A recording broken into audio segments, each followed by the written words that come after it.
Manusia, sejarah sebelum corona akan berbeda dengan setelah corona.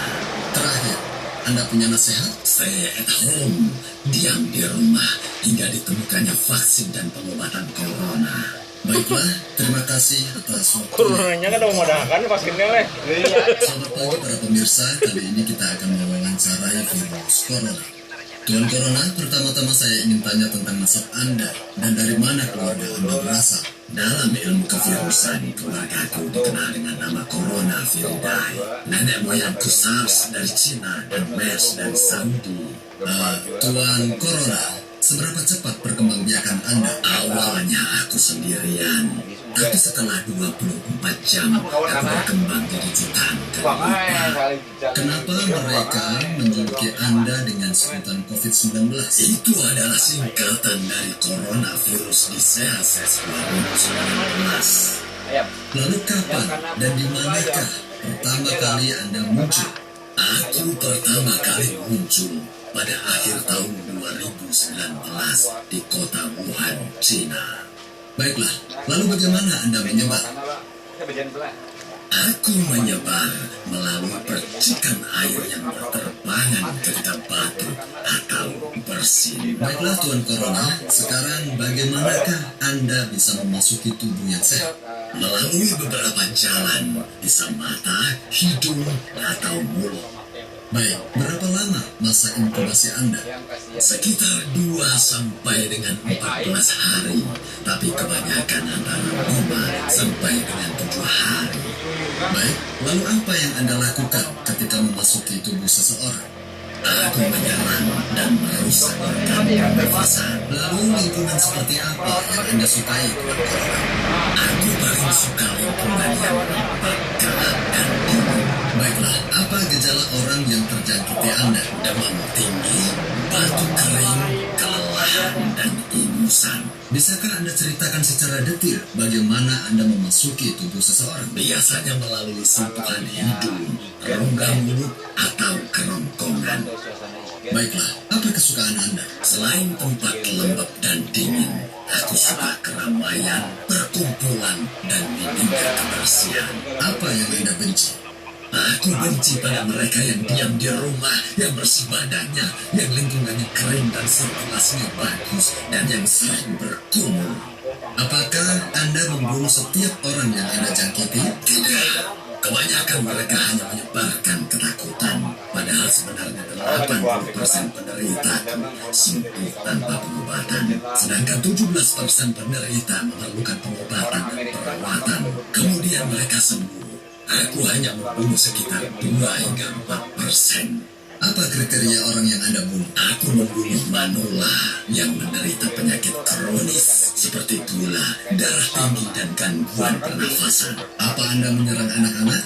Tidak, aku mengasihi mereka dan biasanya aku biarkan mereka. Bersediakah Anda mengajari melindungi diri dari Anda? Tuh, diamlah di rumah, hindari perkumpulan dan keramaian. Sering-seringlah mencuci tangan dengan baik. Jika kau batuk atau bersin, letakkan sapu tangan di mulutmu. Jaga jarakmu dengan penderita minimal 2 meter. Sirkulasi udara di rumahmu sangatlah penting. Kemudian bersihkan parabot, gagang-gagang pintu, meja-meja, komputer, laptop, handphone, dan lain-lain dengan rutin. Baiklah, Tuan Corona, saya sudah tahu sisi buruk Anda. Adakah sisi baik Anda? Tentu saja, aku berhasil memberikan pelajaran pada keluarga dan mengumpulkan anggota-anggotanya. Aku membersihkan lingkungan. Dalam waktu singkat, aku telah berhasil melakukan yang tidak dapat dilakukan oleh konferensi lingkungan dunia. Aku telah menyingkap kelemahan keamanan kesehatan internasional. Aku menjelaskan betapa manusia itu lemah. Kukembalikan mereka pada root mereka. Semoga saja mereka melakukannya dengan tulus. Baik, Tuan Corona, apakah Anda merasa puas? Langsung bercadar. Akal dan nurani manusia. Sejarah sebelum corona akan berbeda dengan setelah corona. Terakhir, Anda punya nasihat? Stay at home, diam di rumah hingga ditemukannya vaksin dan pengobatan corona. Baiklah, terima kasih atas waktunya, Tuan Corona. Selamat pagi para pemirsa, kali ini kita akan mewawancarai mengensarai virus corona. Tuan Corona, pertama-tama saya ingin tanya tentang nasab Anda dan dari mana keluarga berasal. Dalam ilmu kevirusan, keluargaku dikenal dengan coronavirus. Apanya? Nenek moyangku SARS dari Cina dan MERS dari Singapura. Tuan Corona, seberapa cepat perkembangbiakan Anda? Awalnya aku sendirian, tapi setelah 24 jam aku berkembang menjadi kenapa mereka menjuluki Anda dengan sebutan COVID-19? Itu adalah singkatan dari coronavirus disease 2019. Lalu kapan dan aku pertama kali muncul pada akhir tahun Model sudah bulan jangannya kayak kita harus jawab.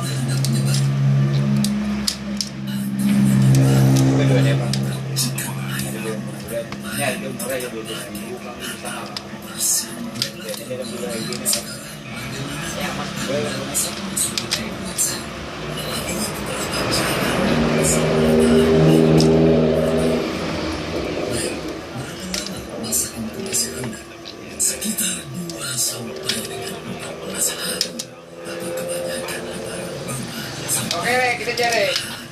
Baiknya kan dulu kita. Karena besok sama kan. Karena hanya tergantung mandiri. Oke. Jalan dulu. Aku jalan ini lah. Mana pula? Kamu ini kau jangan pulang lah. Ke sini kalau ini. Ayo ke sini ya. Oke. Ambil ini itu bisa Baiklah, apa gejala orang yang terjangkit di Anda? kan awam. Bisakah Anda ceritakan secara detail bagaimana Anda memasuki posisi biasa yang melalui sentuhan hidup atau kerumunan? Pada kami kan dari bilang Selain pada kami lauk daun.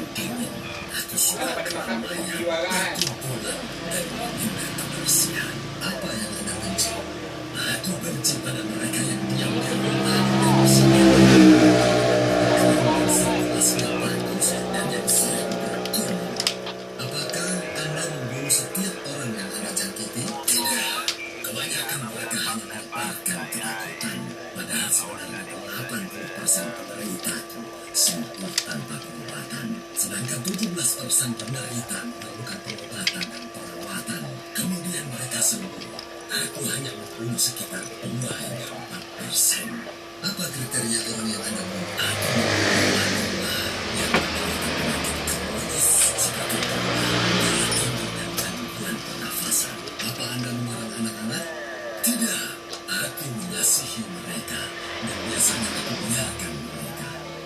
Bersediakah Anda mengajari melindungi diri dari Anda? Tentu. Diamlah di rumah, hindari perkumpulan dan keramaian. PDP ini bukan positif, bukan dikucilkan, bukan dengan cara dipisahin, bukan cara-cara dibenci. PDP ini adalah pasien dalam pengawasan yang menunggu hasil. Kayak saya kemarin masuk rumah sakit, saya gejalanya 3 yang memenuhi: batuk, demam, baru 1 hari demamnya, dan riwayat kontak dengan red zone.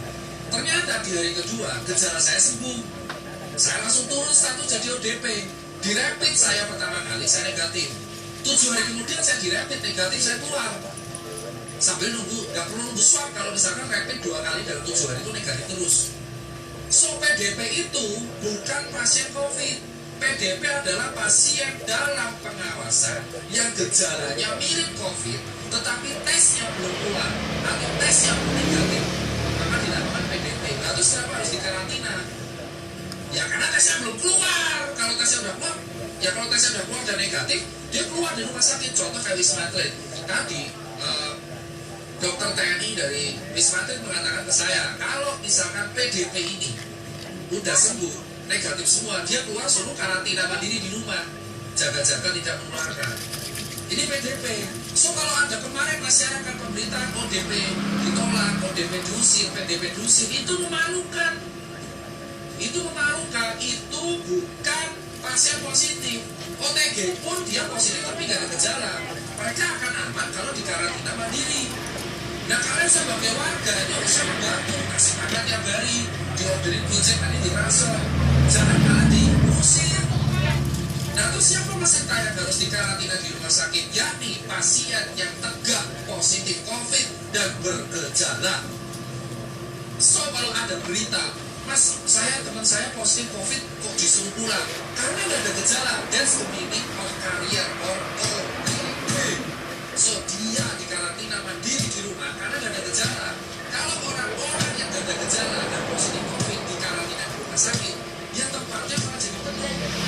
Rumah sakit itu untuk orang triase merah, untuk orang triase merah yang bergejala dan PDP kuning yang bergejala, sehingga mereka harus disembuhin dahulu.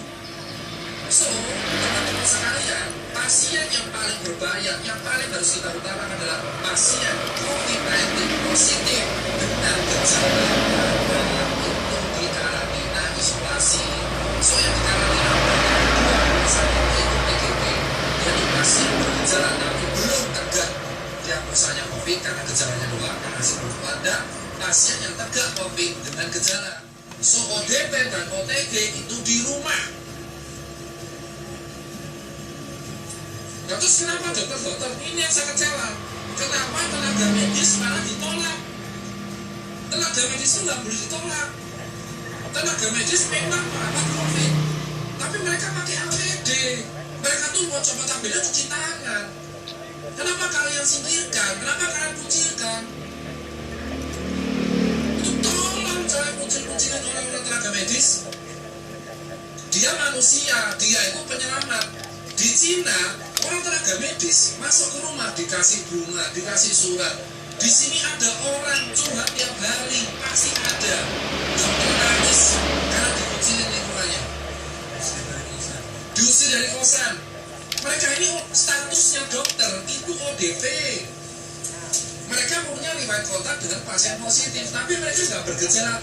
Dan mereka juga dites rapid tiap hari, Bapak. Tiap 7 hari mereka tuh tes rapid. Kalau sudah positif dia dirumahkan. Sistem jaganya tenaga medis itu 14 hari off, 14 hari on. Jadi 14 hari jaga, 14 hari off turun. Jadi mereka itu bukan orang yang baik gitu loh, Pak. COVID itu kayak TBC, Pak. TBC bahkan lebih berbahaya, dia airborne disease. Dan TBC itu diremehin di Indonesia, bahkan sudah ada vaksinnya BCG.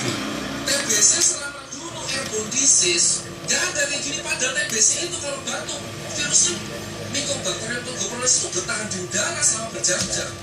Dan pengobatannya TBC itu 6 bulan. Belum campak. Tapi kenapa COVID dianggap aib, tapi TBC enggak? Padahal lebih parah TBC. Saya penderita TBC 10 bulan saya baru sembuh, usia 8 tahun sampai 9 tahun. So, buat teman-teman semua, tenaga medis itu memang maksudnya ODP. Tapi bukan dijauhin, karena mereka juga cek tiap hari. Kalau ada gejala, mereka PDP di swab negatif. Sampai mereka negatif, mereka dirumahkan kalau mereka udah ada gejala. Dan mereka tuh dokter, mereka tahu, mereka nggak bisa nularin ke orang. Mereka harus jaga diri mereka sendiri. Bukan berarti ya, mereka tuh butuh support. Kita tuh butuh support. Nah, ini sekarang jelas. Yang kelima apa? Jenazah. Kenapa jenazah harus ada metode khusus? Gini, Pak. Di undang-undang, saya lupa undang-undang yang berapa, mungkin teman-teman hukum bisa mengerti, bahwa pada dasarnya di Indonesia, kalau ada penyakit wabah, itu ada teknik pemandian dan penguburannya. COVID itu kategorinya wabah, pandemi. Mau dia menular lewat cairan dan droplet, tetap ini harus mengikuti prosedural penguburan jenazah sesuai undang-undang. Yaitu yang ngubur harus tenaga medis, pakai APD lengkap, even itu turun dari kuburnya, dan dikasih kain kafan, dikasih plastik, dibungkus peti mati, lalu dibungkus lagi plastik, dikuburin gitu. Nah, terus kenapa jenazahnya ditolak? Saya bilang tidak menular lewat airborne. Kalau di dalam bebas, COVID menular lewat airborne. Kalau kena tindakan yang aerosol di mulut 3 jam doang, itu pun di rumah sakit biasanya. Jenazah ini harus kayak gituin karena itu undang-undang, namanya teknik pemulasaran atau apalah, teknik pengubaran yang undang-undang, karena wabah. Dan yang paling bisa kena itu ya tukang kuburnya. Kenapa kalian di desa malah nolak jenazahnya? Kalau dikubur Terus semuanya kena, ya enggak. Ya nanti kan nular lewat air tanah, ya enggak. Dibungkus plastik. Itu jenazah dibungkus plastik. Terus dibungkus lagi sama peti. Terus dibungkus lagi sama plastik lagi. Kenapa ditolak? Itu orang meninggal, udah kena musibah. Dan mereka sudah dikubur sesuai standar. Kantong jenazah juga, dikasih kantong jenazah. Kok kalian takut banget sama orang udah meninggal? Harusnya didoakan, jangan ditolak. Kemarin saya dapat video, jenazah dilempar-lempar itu ambulan karena gak izin kampung. Terus ngapa? Mau udah dikuburin sama tenaga medis. Ini ya jenazah dibungkus plastik, kasih kantong jenazah, masukin peti, petinya bungkus plastik, yang ngubur tenaga medis pakai APD semua. Terus kenapa kalian takut?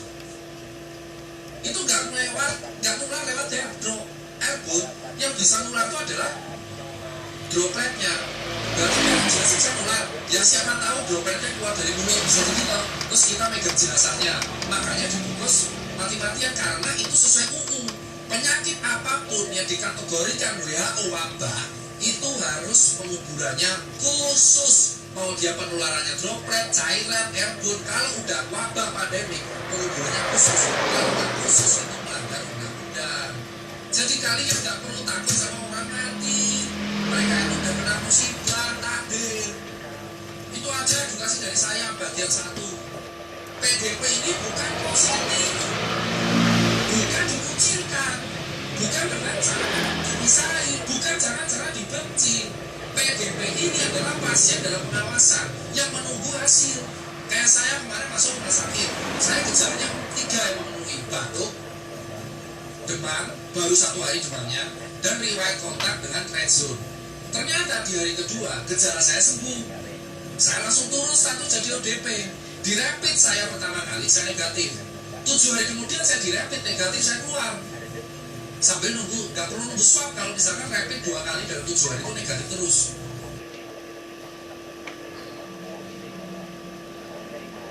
Dan tema untuk malam hari ini adalah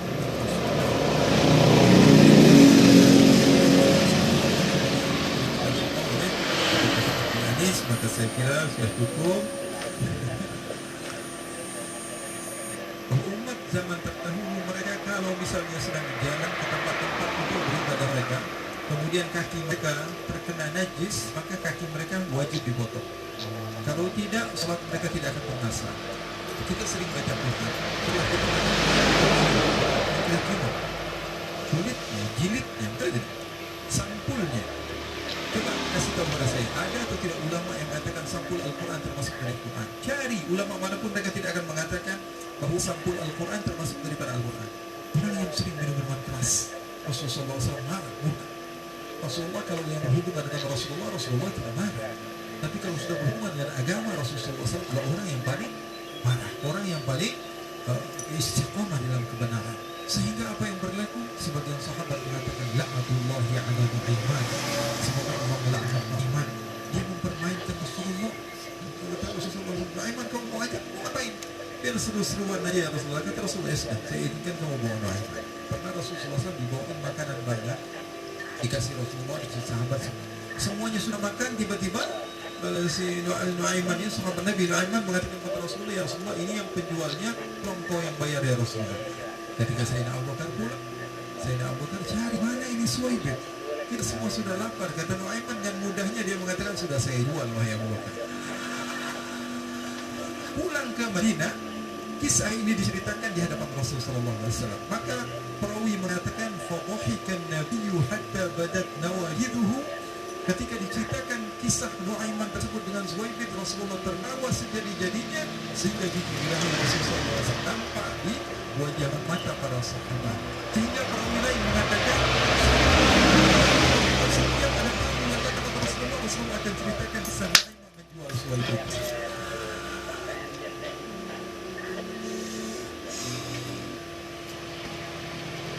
Assalamualaikum warahmatullahi wabarakatuh. Alhamdulillah wa sallallahu wa sallam wa baraka ala Rasulillah Muhammad ibn Abdullah wa ala alihi wa sahbihi wa man walah. Wa la hawla wa la quwwata illa billah. Allahumma inna la yanfa' wa qalbin la yakhfa' wa du'a'in la yustajabu laha. صل اللهم بجمالك وجلالك على سيدنا محمد وارزقنا كمال المتابعة له ظاهرا وباطنا في عافية وسلام. الحمد لله رب العالمين. الحمد لله. Kita bersyukur kepada Allah Subhanahu wa taala pada malam hari ini Allah Subhanahu wa taala mengumpulkan kita di tempat yang mulia di masjidnya Allah Subhanahu wa taala. Di dalam sahih Nabi Muhammad sallallahu alaihi wasallam mengatakan ahabbu biladi ilallahi masajiduha. Tempat-tempat yang paling Allah Subhanahu wa taala cintai adalah masjid-masjidnya Allah. Dan sudah barang tentu bahawa sesungguhnya Allah tidaklah akan memberikan izin kepada sembarangan orang untuk memasuki tempat yang paling dicintai oleh Allah. Pasti Allah Subhanahu wa taala akan memilih daripada makhluk-makhluk yang Allah Subhanahu wa taala berikan kecintaan kepada makhluk tersebut sehingga dia mampu untuk memasuki tempat yang paling dicintai oleh Allah. Maka sebagaimana yang dikatakan oleh Muhammad tadi, kita harus bersyukur kepada Allah Subhanahu wa taala dan yakin bahawa kita ini adalah makhluk yang dicintai oleh Allah. Allah masih izinkan kita melangkah di tempat-tempat yang baik. Allah masih kasih izin kepada lisan kita untuk mampu memanggil nama Allah, menyeru nama Allah Subhanahu wa taala. Karena sebagian orang mungkin Allah Subhanahu wa taala haramkan lisan mereka untuk bisa memanggil nama Allah. Tapi kita masih bisa manggil nama Allah, masih bisa, masih mampu memanggil nama Allah, masih bisa memanggil nama Allah. Nama yang indah, nama yang nikmat disebut. Oleh karena itu kita bersyukur kepada Allah Subhanahu wa taala. Dan tema pada malam hari ini adalah tentang Rasulullah. Tapi Masya Allah tadi dari sebelum lahir sampai Rasulullah wafat sudah diceritakan semua oleh Nabi Muhammad bin Anis. Maka saya kira sudah cukup. Masya Allah, Nabi Muhammad SAW kata sebagian ulama bahawa bagaimana mungkin kita mampu memuji Rasulullah SAW sementara Allah bercipta kepada Nabi Muhammad memuji Rasulullah. Kasih tahu kepada saya, siapa yang memuji Rasulullah? Kalau Allah pencipta Nabi Muhammad sudah memuji kepada Rasulullah. Allah katakan wa innaka la'ala khuluqin 'azim. Orang yang memahami bahasa Arab ataupun sastra daripada keilmuan dalam bahasa Arab, dia akan tahu tidaklah dimulai kalimat dengan waw kecuali artinya adalah taukid. Tidaklah dimulai dengan inna harfu taukid. Kaf harful khitab yufidu taukid. Lam lamut taukid. Ala lil isti'la yufidu taukid. Khuluqin 'azim itu dalam an-nahw namanya na'at dan mad'ud itu berarti taukid. Allah Subhanahu wa taala puji Rasulullah seakan-akan mengatakan sesungguhnya engkau adalah orang yang paling dan tidak ada selesai. Nabi Muhammad sallallahu alaihi wasallam adalah makhluk yang paling dipuji Allah. Kenapa kok Rasulullah sallallahu alaihi wasallam dilebih-lebihkan? Kok nabi-nabi yang lain tidak dilebihkan? Itu perintah Allah. Baca Al-Quran. Allah katakan wa kadzalika faddalna ba'dahum 'ala ba'd. Begitulah kami kata Allah Subhanahu wa taala, kami muliakan nabi yang satu daripada nabi yang lain. Kalau ada seorang nabi berdoa kepada Allah, Rabbi shrah li sadri wa yassir li amri, ya Allah lapangkanlah dadaku. Nabi Muhammad, Allah katakan alam nashrah laka sadrak. Aku lapangkan dadamu sebelum kamu minta kepada aku, wahai sallallahu alaihi wasallam. Kalau ada seorang nabi, diceritakan bahawa Nabi Yusuf alaihi salatu wassalam ketika beliau hadir di satu tempat dan sahabat-sahabat Baifah dihadirkan apel, kemudian mereka memotong tangan jemari mereka, maka dikatakan wasahbu Zulaifa law ra'ayna jabinahu la akharna taqulu katanya kalau yang nampak yang hadir itulah Nabi Muhammad bukan Nabi Yusuf, apa yang akan terjadi? Sahabat-sahabat Zulaifa akan terpotong-potong hati mereka sebelum mereka memotong tangan. Sallu ala Nabi Muhammad. Kalau ada seorang nabi yang berdoa kepada Allah mengatakan aini anzur ilaik, baca dalam Al-Quran seorang nabi meminta kepada Allah, ya Allah perlihatkanlah kepada saya wujudmu ya Allah. Arini anzur ilaik, apa jawaban Allah? Dan taran walakin anzur ilal jabali fa in istaqarra makanahu fasawfa taran. Allah Subhanahu wa taala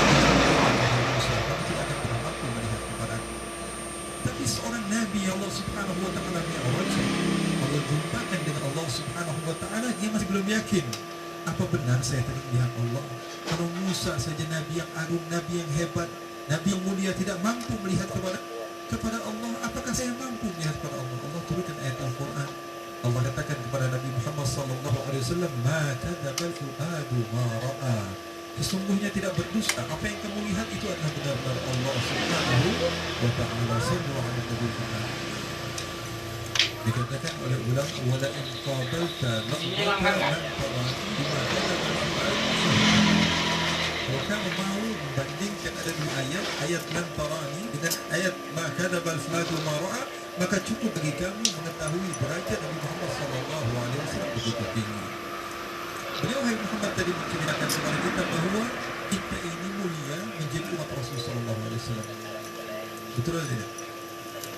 Kemuliaan ini kita tidak akan pernah tahu kecuali kalau kita membaca, dan kita tidak pernah merasa kecuali ketika kita tahu. Terkadang sebagian orang dia tidak merasa dirinya mulia. Kenapa? Karena dia tidak dia orang yang mulia. Mutiara dia takkan di jalanan karena dia mengenal, maka dia akan menyamakan antara bebatuan biasa kerikil dengan emas. Bagi dia tidak ada bedanya. Kenapa? Karena dia tidak tahu. Dan kalau kamu mau membaca hadis-hadis Rasulullah SAW, kamu akan dapati bahwa umat-umat terdahulu berbeda dengan umat sekarang, umat Rasulullah SAW. Umat Nabi Musa dikatakan di dalam hadis Rasulullah SAW bahwa umat zaman terdahulu mereka kalau misalnya sedang jalan ke tempat-tempat untuk beribadah mereka, kemudian kaki mereka kena najis, maka kaki mereka wajib dipotong. Kalau tidak, sholat mereka tidak akan basah. Kalau di baju mereka terdapat najis, maka baju mereka wajib dipotong. Baju tersebut sudah tidak boleh lagi digunakan. Jadi tidak dibasuh saja. Kita tidak tahu kemuliaan ini. Kenapa? Karena kita tidak mau membaca. Padahal Rasulullah SAW memberitakan banyak hal, di antaranya perempuan-perempuan daripada umat-umat Nabi terdahulu. Kalau mereka sedang datang bulan, kalau mereka sedang haid, apa yang dilakukan? Mereka harus dikunci satu kamar dan mata mereka, wajah mereka tidak boleh dipandang oleh laki-laki, walaupun suami sendiri. Tapi Rasulullah SAW katakan, "Isna'u kulla syai'in illa nikah." Lakukan segala sesuatu apapun yang kamu mau kecuali berhubungan suami istri.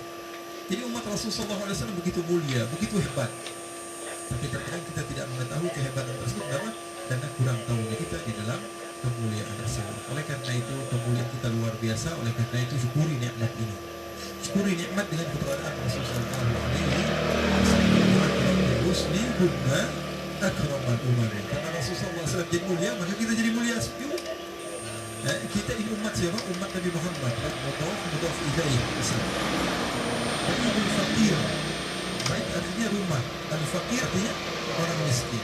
Ketika rumah tersebut disandarkan kepada orang miskin, maka rumah tersebut jadi hina. Tapi kalau Baitul Ghani, rumah juga, tapi disandarkan kepada orang kaya, maka rumah tersebut menjadi mulia. Umat terdahulu dan umat Nabi Muhammad SAW. Kenapa umat Nabi Muhammad SAW menjadi mulia? Karena bersandar kepada Nabi Muhammad SAW. Kita sering baca Quran. Setelah kita baca Quran, kita cium Quran. Yang kita cium apa? Kulitnya, jilidnya, betul tidak? Sampulnya. Coba kasih tahu pada saya, ada atau tidak ulama yang mengatakan sampul Al-Quran termasuk dari Al-Quran? Cari ulama manapun mereka tidak akan mengatakan bahwa sampul Al-Quran termasuk daripada Al-Quran. Al-Quran itu ya dari pertama tadi, Bismillahirrahmanirrahim sampai ulama sampul Al-Quran termasuk Al-Quran. Bukan termasuk Al-Quran, tapi kenapa kok kita setelah membaca Al-Quran kita cium sampul Al-Quran? Kenapa? Karena dia mulia, karena dekat dengan beliau mulia. Sallallahu alaihi wasallam. Oleh karena itu, ikhwani, akhwati, dimanapun kalian berada, yang menonton juga ini di alam nyata dan dalam gaib, ya. Jadi kita tidak akan pernah tahu kemuliaan kita kecuali setelah kita mengenal siapa diri kita. Dan insya Allah Allah Subhanahu wa ta'ala berikan kepada kita istiqamah di dalam berjuang di dalam Allah Subhanahu wa ta'ala. Allah Subhanahu wa ta'ala janjikan kepada kita kemuliaan Allah katakan inna izzatu lillahi li rasulihi wa lil mu'minin. Kemuliaan itu milik Allah, milik Rasulnya dan milik mukmin. Memang betul Allah janjikan nanti kita akan menjadi makhluk Allah Subhanahu wa ta'ala yang berjaya. Tapi pertanyaannya, apakah kita ikut andil dalam kejayaan Islam? Islam pasti akan dimuliakan oleh Allah, pasti. Tapi pertanyaannya, apakah kita ikut andil dalam kemuliaan Islam atau tidak? Oleh karena itu kita minta kepada